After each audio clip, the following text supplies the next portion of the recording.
about God. You have to realize I'm just about through with the Quran here, my first time reading it. And now I was really caught. I searched my head. What does the Quran tell us about God? It tells us nothing could be compared to him. It is he's outside anything that we may compare to. That our definitions do not encompass him. That our reason cannot comprehend it. That he is transcendent and we are finite. That he is he transcends time and space and we are bound by it. That he is immortal, we are mortal. He is uncorporeal, we are corporeal. That we have no way of comparing ourselves to him. Nothing can be compared to him. That, oh my God, I'm so close and yet so far. Because I'll never understand the essential link between us and God and why these three things fit into place. Because the Quran tells us that we could never really quite understand God. Or at least that's the way I thought. And so I put down the Quran when I had finished it. And much to my dismay, I was honestly disappointed because I thought the author made a brilliant try. But he never quite made it. And so I was sitting in front of, about 3-4 weeks later, I was sitting in Diamond Heights in my apartment watching a football game, I think it was. And, sometimes things just slip into your minds when you least expect them. And I'm sitting there watching it, and all of a sudden into my mind came a thought. And I said, wait a minute.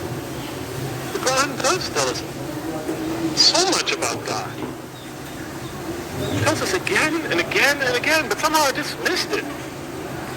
Just skimmed over it every single time. Because if you turn to almost any page, if you turn to the beginning of any surah, you can see time and time again essential information about God that I just thought was sort of a literary device, something to make it just sound more beautiful. Because if you turn to the beginning of any surah, you'll see the words Bismillahirrahmanirrahim, in the name of God, the most merciful, the most compassionate. If you read almost any passage, long passage, and come to the end of it, it's punctuated by dual attributive statements like God is the merciful, the compassionate, God is the forgiving, the gentle, God is the kind, the protector, God is the generous, the truthful, God is, and so forth and so on. There are tens of thousands of such references in the statements in the Quran. What the Quran defines as God's most beautiful names, his attributes of perfection, repeated again and again and again on almost every page. And as I sat there, sitting by the television, I started to jot them down in my, on my little piece of notebook there. Same notebook I used to jot these down before. And I began to list from my own mind the attributes of perfection as I remembered them. And they were, we should be, God is the compassion. God is the mercy. God is the forgiving. God is the just, the protector, the defender of the oppressed and the weak, the knowing, the wise, the generous, the kind, the truthful, the loving, the peaceful, the source of all peace, the truth, and so forth and so on. Every item I had listed in my list for the qualities that we human beings are supposed to develop, the Quran was telling me had its infinite source and perfection in Allah, in God.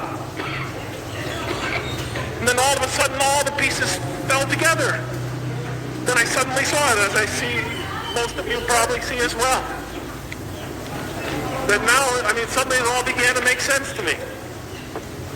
What way do I say that?